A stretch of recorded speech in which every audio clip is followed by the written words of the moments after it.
AEW Double or Nothing is back in Sin City for the first time in 3 years with a stacked card highlighted by CM Punk getting his first crack at the AEW World Championship since coming to the company. I'm going to be live on YouTube when the show ends with the full review, if the show ever ends. We've got 13 matches by my count.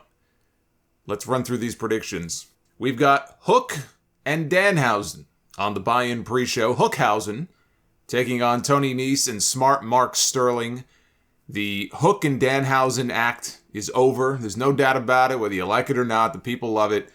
And it is the perfect first match to send out there in front of that crowd. No real surprise here. Hook is not losing his first match on this show. It's not going to happen.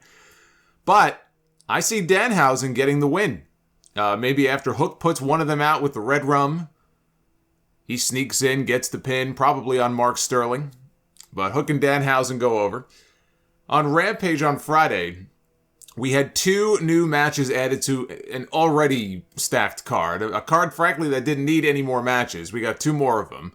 Darby Allin challenged Kyle O'Reilly to a match. 2 men who came out losers in the Owen Heart tournament. O'Reilly was the one who took out Sting when Adam Cole wrapped a chair around Sting's ankle, and Kyle came off the top rope with a knee drop onto the chair. They even pulled Sting from the meet and greet that he was scheduled to do in Vegas this weekend and said that they would refund everybody's money. That meet and greet was sold out to the tune of $150 a pop. So either they are making a very strong commitment to kayfabe here, or maybe Sting really is hurt, and they shot that angle to cover for another injury that he might be dealing with. Darby is out for revenge. That is the story here. That is why he wants this match. The upside here is with Darby. It's not with Kyle. I mean, Kyle is very good, but he's not the star here. Darby is the star. Darby lost to Jeff Hardy in the Owen. I would not beat him again. I think Darby gets the win. The other match added is a mixed trios match with the TNT champion Scorpio Sky, Ethan Page, and Paige Van Zandt making her pro wrestling in-ring debut, taking on Frankie Kazarian, Sammy Guevara, and Ty Conti. Ethan Page added the stipulation that if Kazarian, Guevara, and Conti lose this match, then Frankie and Sammy can never again challenge for the TNT title. And they also said that this issue has to end between them. It has to be over. From their lips to Tony Khan's ears, let it be so. I'm more interested in the crowd reaction to this than anything else. I mean, I'm also curious to see how Van Zandt looks, because I was a fan of her signing, and I think that she might have an aptitude for this, but nobody's actually seen her wrestle yet, so I'm kind of curious about that. But what I'm most interested in is how the crowd responds. You know, you throw in Paige, you throw in Van Zandt in there, and I have to specify which Paige I'm talking about. We have 2 of them in this match. We have 3 of them on this show. But with her making her debut in this match, I would think that might push them over the top as far as being the crowd favorites. It should be Lambert's team going over, but I think they give it to Kazarian, Sammy, and Ty. What do they open the main card with? That's the other question that I was wondering, because again, you got plenty of matches to choose from here. Only one can open the actual main portion of this pay-per-view. The trios match with Death Triangle against the House of Black. That is what I would open the pay-per-view portion with. That opening match, it sets the tone for the entire show. Remember they had that great opening match, I think it was Full Gear, between MJF and Darby Allin. It sets the entire tone for the night, and I think that this match, if you look back to Revolution, House of Black had a fantastic match with Penta, Pac, and Eric Redbeard on that Revolution pre-show. Here, they're substituting Rey Fenix for Eric Redbeard, which, all due respect to Redbeard, who I thought was great in that match, he ain't no Rey Fenix. This is quite the upgrade. And I've talked about my disappointment in how little we actually get to see the House of Black, specifically Malachi Black, on these shows. They have not had much to really sink their teeth into. The feud with the Varsity Blondes did nobody any favors. All the stuff with Julia Hart and all that, it just was a complete waste as far as what these guys, I think, should be doing.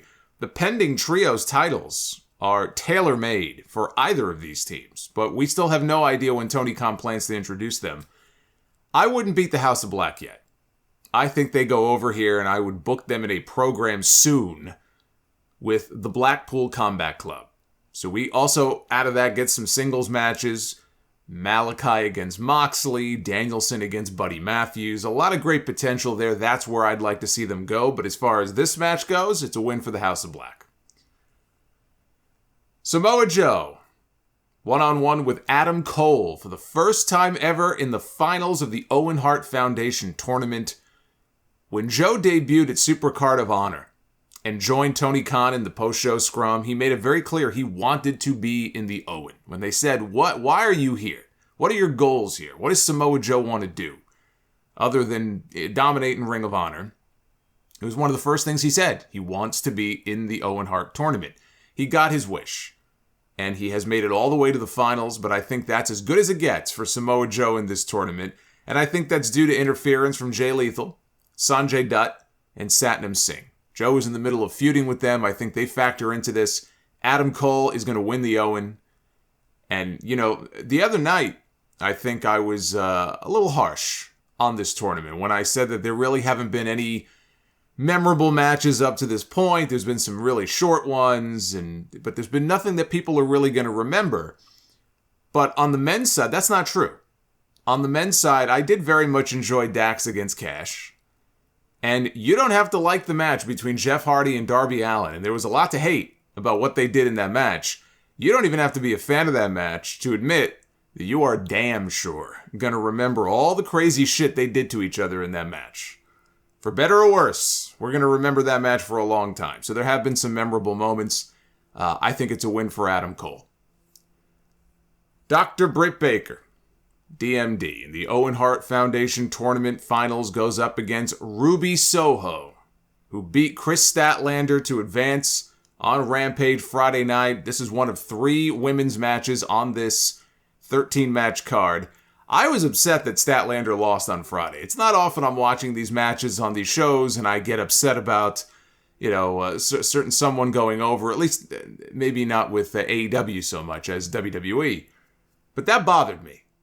And clearly it bothered the crowd as well in Vegas. They booed Ruby Soho after the match, not because they hate Ruby Soho, but because they really wanted to see Chris Statlander go over, to the point where Ruby in her post-match promo had to stop and acknowledge the reaction from the fans because they were booing. She had to say, okay, guys, I get it. I like Chris too, but this is my moment. But now it sets up a rematch from last year's Grand Slam show at Arthur Ashe Stadium where Britt Baker retained her title over Ruby Soho. A few days ago, I said I didn't think Adam Cole and Britt Baker would both win the Owens.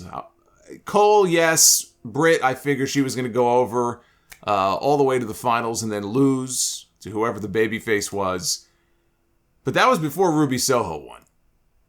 I have had a change of heart. I think Britt Baker is going to win this. And I think we end up with Cole and Baker as basically the prom king and queen of AEW with their respective Owen belts. That's the rumor anyway, that the winners are going to be presented with a belt, if not a belt and a trophy. A black belt on the men's side, a pink belt on the women's side. We'll see. And Tony Khan says he has a whole bunch of belts that he's hiding, apparently, waiting to debut. The Owen belts, the Trios belts, who knows what other belts he might have in storage.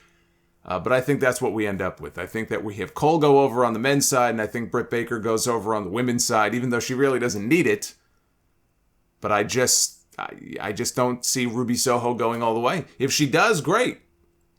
Again, she lost to Britt Baker once before. It'd be nice to see her get her revenge and, finally win something here in AEW, but I don't know. I don't feel like that's going to happen here. We have Jade Cargill against Anna Jay for the TBS Championship. Jade remains undefeated coming into this match, 31-0. She will be 32-0 when this is over, and she retains her title. Because I think the end game, if it is and it should be, I think the end game is her and Chris Statlander. Even though Statlander lost to Ruby in the tournament, I think she could be the one to hand Jade her first defeat and take that championship. She would be my choice. It will not be Anna Jay, though. The Young Bucks take on the Hardys. Elite against Delete is how they're branding this match. I loved the Hardy cosplay from the Bucks on Rampage and the cameo from Gangrel. I totally forgot that the Hardys and Gangrel were the new Brood for a while. I always remember the Brood, but the new Brood, it's like the new Coke. You know, it didn't last very long. So I had totally forgotten about that. It was good to see Gangrel. I felt bad for him last year when Edge did the Brood entrance at SummerSlam at Allegiant Stadium, and it looked great. But it cost Gangrel a spot on Dynamite because Tony Khan was planning to fly him into the show that same week to do the old Brood-like entrance, and that had been in the works for a while. So it wasn't like, well, they saw WWE do it and they wanted to do it. Just the opposite. When they saw WWE do it, it scuttled all of their plans. They were going to fly him into Dynamite the day before. Gangrel gets the phone call, hey, you know what? The plan is off. The plan is off. So at least he got his moment. But watching him walk to the ring was painful. His knees looked shot. But then later on, when he got in the ring and he got a little physical and he got to deliver that implant DDT after the Bucks won their match, he looked good. You know, he got some good height on it. So it's not like he can't move around. Just to watch him walk, though, clearly he's having some knee issues.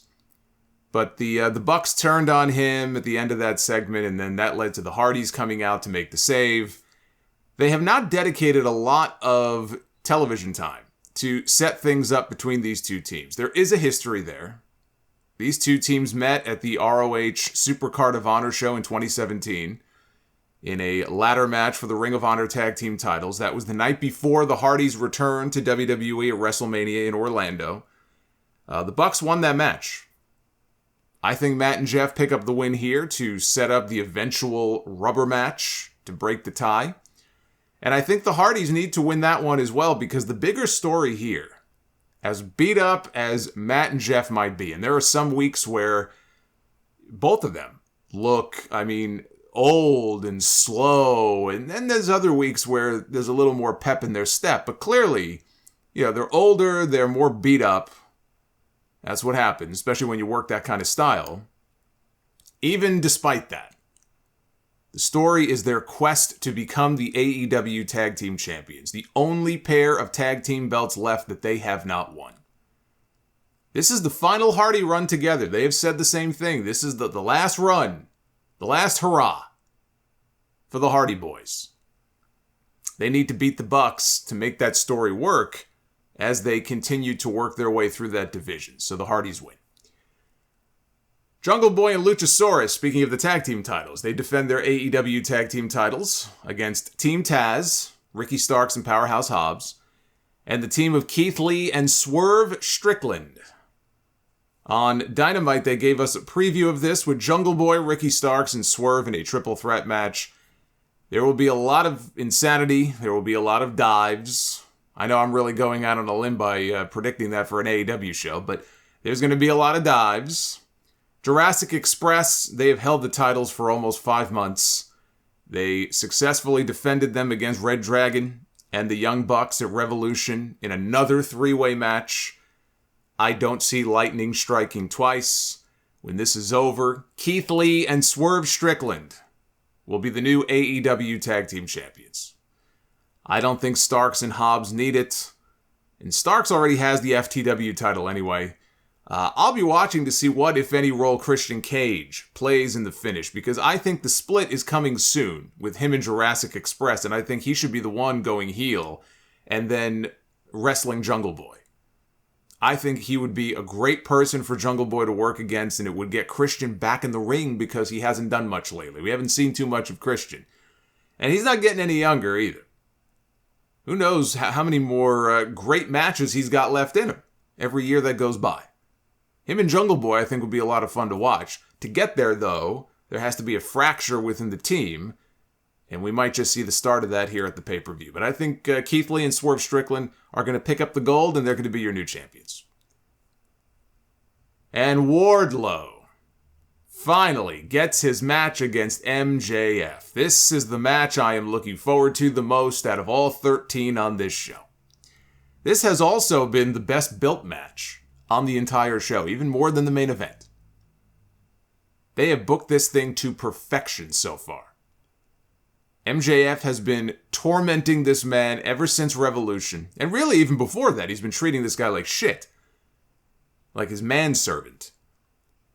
But especially since Revolution, after Wardlow refused to hand the Dynamite Diamond ring to MJF for him to use against CM Punk, Wardlow has gotten over with the fans organically in the same way I've made the comparison to Dave Bautista in Evolution, and he wasn't even the one they really intended to push at that level. It was supposed to be Randy Orton, but it was Batista who got over naturally, and the people liked him. They thought he was cool, and they wanted to see him break away from Triple H and Ric Flair, and he did.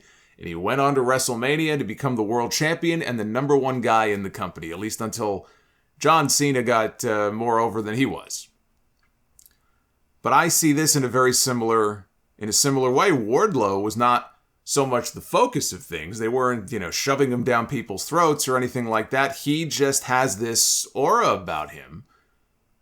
This cool factor about him. And then also it doesn't hurt that in the ring, he ain't bad. The guy can work. The guy can move. He can do things in there even that you wouldn't expect a guy of his size to be able to do. Wardlow is on that same path. In storyline here, he asked out of his contract with MJF. MJF not only refused, he sent him home because he was getting more over than he was. And when that didn't work, he put him in the ring with The Butcher. When that didn't work, he put him in the ring with Lance Archer. When that didn't work, he said he had a big surprise for him, and he put him in the ring with Big Cass, W. Morrissey from Impact. When that didn't work, he finally agreed to give him the match he wanted, but on two conditions. That he would take 10 lashes from MJF, which he did, and that he would have to beat Shawn Spears inside of a steel cage with MJF as the special referee. And that's exactly what Wardlow did on Wednesday. And now he's got his match, and the fans are dying. They're going to be dying to see him murder MJF. They want him to rip this man's arms and legs off and then stick his arms where his legs used to be and his legs where his arms used to be. Then and only then, per the stipulation, will Wardlow be a free man. But if he loses, Wardlow can never sign a contract with AEW. Now, I never would have added that stipulation because I think it gives away the finish. I think just keeping it as it is, Wardlow has to win, or else he stays under contract with MJF, or even better, if Wardlow loses this match, his contract with MJF gets extended. It automatically rolls over. They could have made that the stipulation. That would have been punishment enough for this guy. Now, there is always the possibility that MJF could win, and their way around this is that Wardlow doesn't sign a contract with AEW. He signs a contract with Ring of Honor. And maybe they even make him the Ring of Honor World Champion. Then he can still appear on AEW television because all the Ring of Honor talent appears on AEW anyway. They still don't have television. So he can be on Dynamite, he can be on Rampage, even though technically he would not be under contract to AEW. I don't think we need two world champions on the same show. It never worked in WWE, and I don't want to see it here either. Nor do I think Tony Khan needs to get cute and swerve people. This is Wrestling 101. You give the people the payoff that they have been waiting for. This has dragged on a lot longer than they had originally intended. And Wardlow even said as much. He did an interview recently, and he said, he was asked, I think, do you think this has gone on for too long or not long enough? And he said it's gone on longer, he thinks, because of the pandemic. The pandemic is what really ended up stretching things out longer than they had originally intended. So this whole relationship between them, and then the feud ultimately between them, even though the split really only happened a couple of months ago, this has been going on for a very long time. You don't have to drag this out any longer. You give the people what they have been waiting for. And what they've been waiting for is to see MJF get his comeuppance. Wardlow has said that he is going to set a record on this show for the most powerbombs. He said he is going to powerbomb MJF until he cannot physically powerbomb him anymore.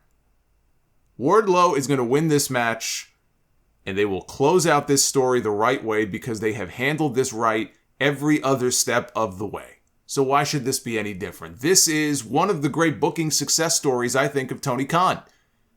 in AEW. And even if you are not a fan of a lot of the other things that he's booked, and you've heard me talk about the whole TNT fiasco with Scorpio Sky and Sammy and everything that's been going on with the TNT Championship now for months has been a major miss. This is the opposite.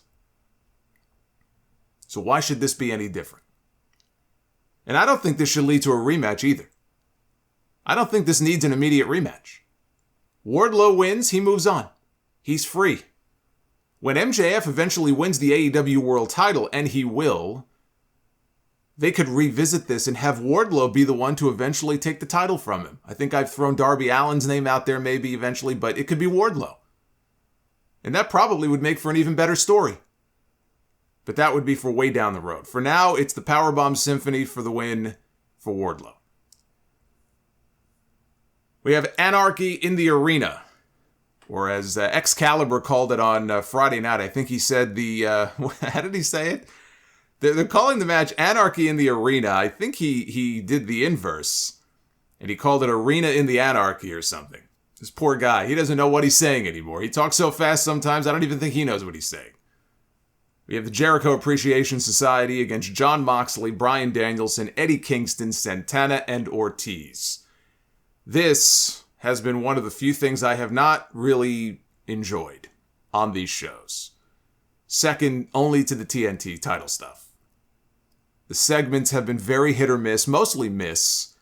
But I do think the Jericho faction is winning this, which then sets things up for the second ever Blood and Guts match on a special episode of Dynamite sometime after the Forbidden Door show. I would think they want to hold off until after Forbidden Door. So probably early July, I could see them doing a second Blood and Guts show, and these would be the teams. And that'll be where the babyfaces get their big win. I don't think it happens on this show. I think Jericho's team goes over. Thunder Rosa defends her AEW Women's Championship against Serena Deeb. Rosa won the title from Britt Baker on the St. Patrick's Day Slam episode of Dynamite in her hometown, inside a steel cage. Since then, she has successfully defended her title against Nyla Rose at Battle of the Belts 2. And there hasn't been much else to speak of. Serena Deeb is the perfect opponent for her, but I'm left hoping that the destination is far better than the trip there. Their segments leading up to this have been very underwhelming.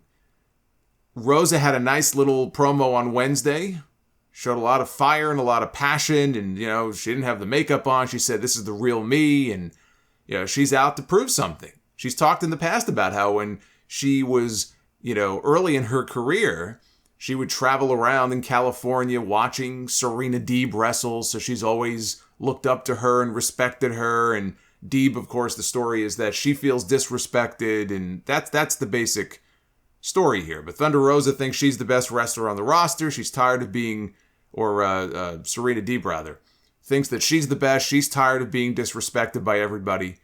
She's always been the good little soldier. She got breast implants to impress all the old men in charge at WWE.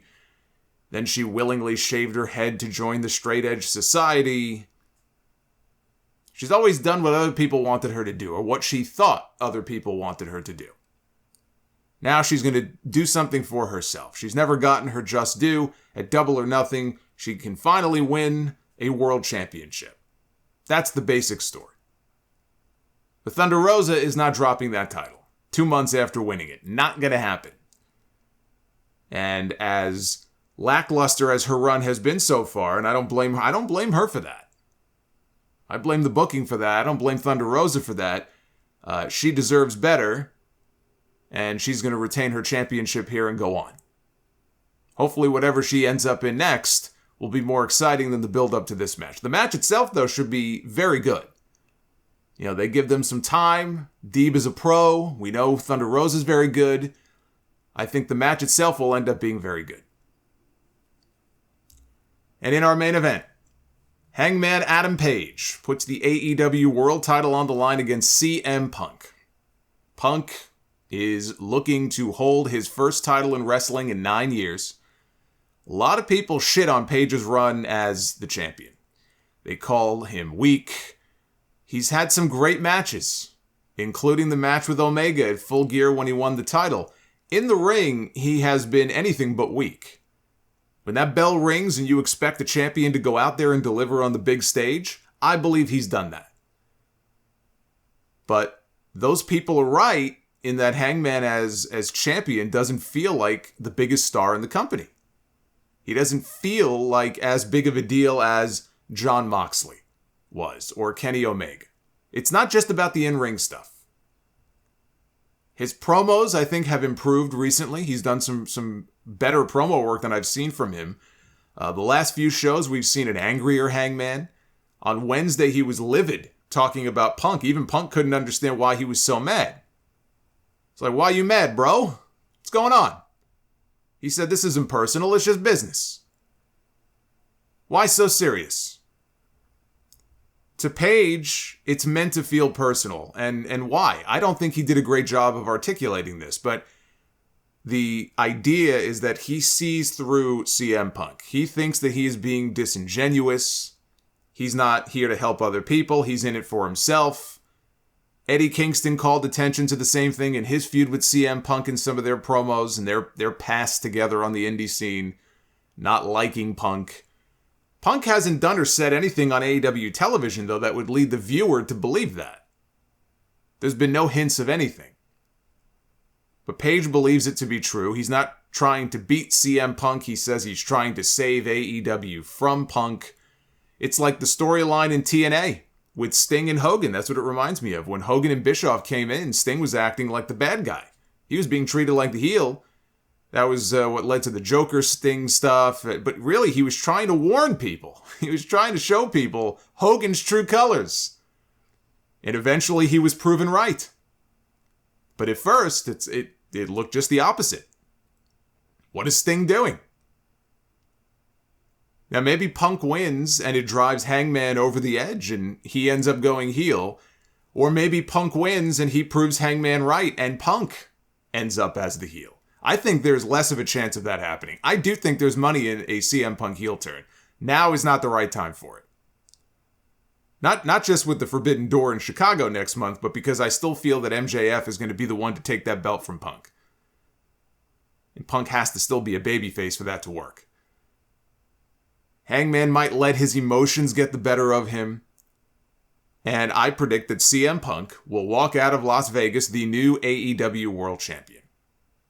I also don't think that this is the end of things with these two. This cannot be the end of things between CM Punk and Hangman Page. This feels like the beginning of their story.